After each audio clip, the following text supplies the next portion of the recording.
All right, let's dive into something really fundamental, something we do every single moment of our lives. How do you know what's going on inside your own head? It seems like such a simple question, but the answer? Well, the answer opens up this whole fascinating world about what it even means to be conscious. I mean, seriously, just stop and think about it for a second. How do you know you're tired right now? Or excited? The answer feels so obvious it's almost weird to ask, right? You just know. But how? What's that process that gives you this immediate, direct line to your own thoughts and feelings? Well, that process, that mechanism, it's got a name: introspection.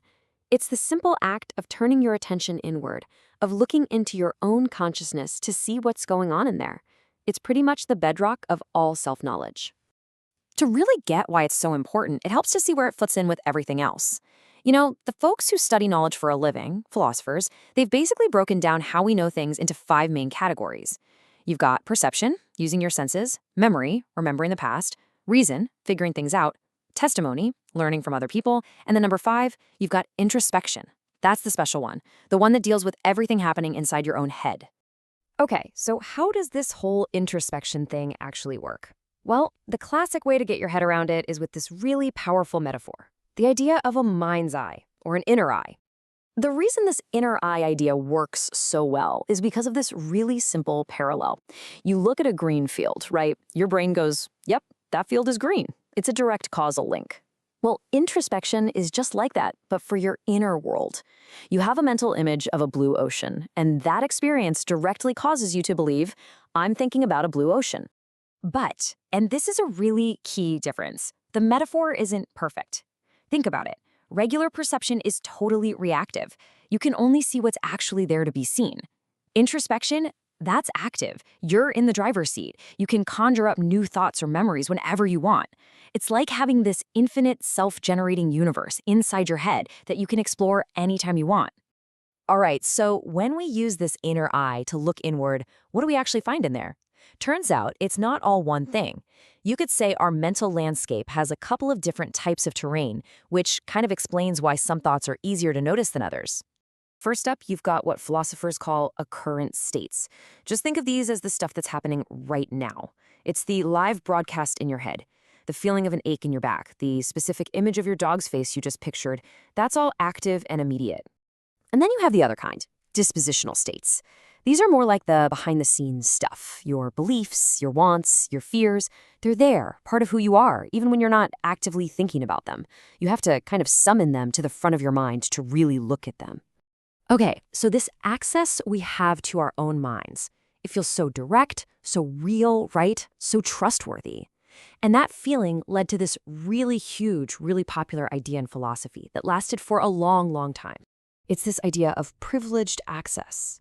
You've got thinkers like René Descartes, who basically argued that, look, your senses can fool you about the outside world, but you can't be fooled about what's in your own mind. That knowledge was seen as absolutely foolproof, infallible.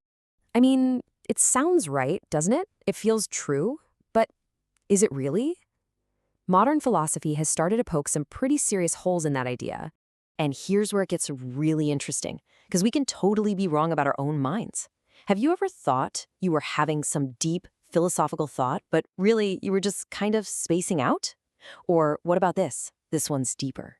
You might convince yourself you're doing something for a noble reason, when deep down, it's actually driven by a fear you don't want to admit to yourself because it just doesn't fit with who you think you are?